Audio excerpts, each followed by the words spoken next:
શ્રી ગણેશાય નમઃ. માતા સરસ્વતીને નમઃ. સત્સંગ સાગર યુટ્યુબ ચેનલમાં આપ સૌનું હાર્દિક સ્વાગત છે. આજે હું તમને આ વિડીયોમાં સંભળાવીશ શ્રાવણ સુદ 11ની વાર્તા, પુત્રદા એકાદશી. જો તમને મારો આ વિડીયો પસંદ આવે તો મારી ચેનલને લાઈક કરજો, શેર કરજો અને સબસ્ક્રાઈબ કરજો. યુધિષ્ઠિરે ભગવાન શ્રી કૃષ્ણને પૂછ્યું, હે પ્રભુ, શ્રાવણ માસના શુક્લ પક્ષમાં જે એકાદશી આવે છે એનું નામ શું છે? કૃપા કરી મને તેનું વર્ણન કહી સંભળાવો. ભગવાન શ્રી કૃષ્ણ બોલ્યા, હે રાજન, આ એકાદશીને પુત્રદા એકાદશી કહી છે. એ મનુષ્યના સર્વ મનોરથો પૂર્ણ કરવાવાળી છે. એ સંબંધમાં તેની શ્રેષ્ઠ કથા સાંભળો. પ્રાચીન કાળની વાત છે. દ્વાપર યુગના પ્રારંભનો સમય હતો. માહિષ્મતી નગરીમાં રાજા મહિજીત પોતાના રાજ્યનું પાલન કરતા હતા. એમને કોઈ પુત્ર ન હતો. આથી એ રાજ્ય અને વૈભવ એમને સુખદાયક લાગતો નહોતો. સંતાન વિનાના મનુષ્યને આ લોકમાં અને પરલોકમાં પણ સુખ મળતું નથી એમ વિચારી રાજા ઘણા દુઃખી રહેતા હતા. પોતાની અવસ્થા વીતતી જોઈને રાજાને બહુ ચિંતા થતી.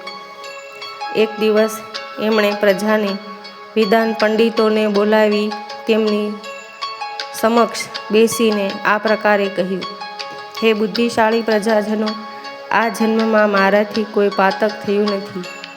મેં મારા ખજાનામાં અન્યાયથી કમાયેલું ધન જમા કર્યું નથી. બ્રાહ્મણો અને દેવતાઓનું ધન પણ મેં ક્યારેય લીધું નથી.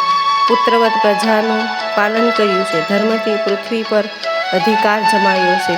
દુષ્ટોને દંડ આપ્યો છે. પછી ભલે તેઓ બંધુ અને પુત્ર સમાન કેમ રહ્યા ન હોય. શિષ્ટ પુરુષોનું સદાય સન્માન કર્યું છે અને કોઈને દ્વેષને પાત્ર ગણ્યા નથી. આમ કદી મેં અધર્મ આચર્યો નથી કે કદી કોઈને અન્યાય કર્યો નથી. છતાં શું કારણ છે કે મને આજ સુધી સંતાન થયું નથી? મેં તમને એટલા માટે જ બોલાવ્યા છે. તમે લોકો એનો વિચાર કરો ને કોઈ એવો કલ્યાણકારી ઉપાય શોધો જેથી મને સંતાન થાય. રાજાના વચનો સાંભળીને પ્રજાને પુરોહિતની સાથે બ્રાહ્મણોએ માહેમાં ચર્ચા કરી. એમના હિતનો વિચાર કરી કોઈ ઋષિમુનિએ આવી છે પૂછવાનું વિચાર્યું. અને એટલે રાજાનું કલ્યાણ ઈચ્છનારા એ બધા લોકો એક ઘોર વનમાં ગયા અને ત્યાં આમ તેમ ફરીને ઋષિમુનિઓના આશ્રમોની શોધ કરવા લાગ્યા. એટલામાં એમને મુનિશ્રેષ્ઠ લોમેશજીના દર્શન થયા. લોમેશજી ધર્મના તત્વજ્ઞ, સંપૂર્ણ શાસ્ત્રોના વિશિષ્ટ વિદ્વાન, દીર્ઘાયુ અને ત્રિકાળ જ્ઞાની મહાત્મા હતા. એમનું શરીર લોમથી ભરેલું હતું. તેઓ બ્રહ્માજી સમાન તેજસ્વી હતા. એક એક કલ્પ વીતતા એમના શરીરનો એક એક લોમ ખરતો. આથી એમનું નામ લોમેશ પડ્યું હતું. એ મહામુનિ ત્રણેય કાળની વાતો જાણતા હતા. એમને જોઈને બધા લોકોને બહુ આનંદ થયો અને તેઓ લોમેશ ઋષિ પાસે ગયા અને તેમને નમસ્કાર કર્યા. લોકોને પોતાની પાસે આવેલા જોઈને લોમેશજીએ પૂછ્યું, તમે બધા લોકો અહીં શા માટે આવ્યા છો? તમારા આગમનનું કારણ જણાવો. તમારા માટે જે હિતકાર્ય હશે તે હું અવશ્ય કરીશ. પ્રજાજનોએ કહ્યું, હે બ્રાહ્મણ, આ સમયે અમારા મહિજીત નામના જે રાજા છે એમને કોઈ પુત્ર નથી. અમે લોકો એમની જ પ્રજા છીએ. અમારું એમણે પુત્રની જેમ પાલન કર્યું છે. એમને પુત્રહીન જોઈને એમના દુઃખથી દુઃખી થઈને અમે તપસ્યા કરવાનો દ્રઢ નિશ્ચય કરીને અહીં આવ્યા છીએ. હે મહામુનિ, રાજાના સદભાગ્યે આ સમયે અમને આપના દર્શન થયા છે. મહાપુરુષોના દર્શનથી જ મનુષ્યના સંઘળા કાર્યો સિદ્ધ થઈ જાય છે. હે મુને, હવે અમને એ જણાવો કે કયું કર્મ કરવાથી અમારા રાજાને પુત્ર પ્રાપ્તિ થાય? એમની વાત સાંભળી મહર્ષિ લોમેશ 2 ઘડી સુધી ધ્યાનમગ્ન થઈ ગયા. ત્યારબાદ રાજાના પૂર્વજન્મનો વૃત્તાંત જાણીને એમણે કહ્યું, હે પ્રજાજનો, તમારા રાજા પૂર્વજન્મમાં મનુષ્યનું લોહી ચૂસનારો ક્રૂર વૈશ્ય હતો. એ વૈશ્ય ગામડે ગામડે ફરીને અન્યાયનો માર્ગ વ્યાપાર કરતો હતો. એક દિવસ જેઠના શુક્લ પક્ષમાં એકાદશી તિથિએ જ્યારે બપોરનો સૂર્ય તપતો હતો ત્યારે કોઈ ગામની સીમમાં એક જળાશય પહોંચ્યો. પાણીથી ભરેલી વાવડી જોઈને વૈશ્યે ત્યાં પાણી પીવાનો વિચાર કર્યો. એટલામાં ત્યાં પોતાના વાછરડાની સાથે એક ગાય પણ આવી પહોંચી. એ તરસથી પીડિત અને તાપથી વ્યાકુળ હતી. આથી વાવડીમાં જઈને પાણી પીવા લાગી.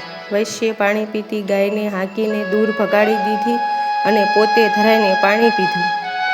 ગાયની આંતરડી કકળવાના પાપકર્મના કારણે રાજા આ સમયે પુત્રહીન થયો. બીજા કોઈ જન્મના પુણ્યથી એણે નિષ્કંટક રાજ્યની પ્રાપ્તિ થઈ છે. પ્રજાજોને કહ્યું, હે મુને, પુરાણોમાં ઉલ્લેખ છે કે પ્રાયશ્ચિતરૂપ પુણ્યથી પાપો નષ્ટ થાય છે. માટે એવા પુણ્યકર્મનો ઉપાય જણાવો કે જેનાથી અમારા રાજાના એ પાપ નષ્ટ થઈ જાય અને એમને પુત્ર રત્ન પ્રાપ્ત થાય. લોમેશજી બોલ્યા, હે પ્રજાજનો, શ્રાવણ માસના શુક્લ પક્ષમાં જે એકાદશી આવે છે એ પુત્રદા એકાદશીના નામે વિખ્યાત છે. એ મનોવાંછિત ફળ આપનારી છે. અમે લોકો તેનું વ્રત કરો અને એનું પુણ્ય તમારા રાજાને અર્પણ કરો, જેથી રાજાને જરૂર સંતાન થશે. આ સાંભળીને પ્રજાજોને મુનિને નમસ્કાર કર્યા અને નગરમાં આવીને વિધિપૂર્વક પુત્રદા એકાદશીના વ્રતનું અનુષ્ઠાન કર્યું. એમણે વિધિપૂર્વક ભજન કીર્તન કરતા જાગરણ પણ કર્યું અને એનું નિર્મળ પુણ્ય રાજાને અર્પણ કરી દીધું. ત્યારબાદ રાણીએ તેજસ્વી પુત્રને જન્મ આપ્યો. આખા રાજ્યમાં આનંદ છવાઈ ગયો.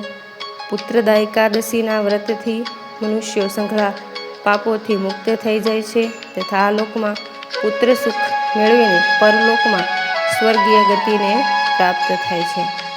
જય શ્રી કૃષ્ણ. જો તમને મારો આ વિડીયો પસંદ આવે તો મારી ચેનલને લાઈક કરજો, શેર કરજો અને કોમેન્ટમાં જય શ્રી કૃષ્ણ લખજો. ધન્યવાદ.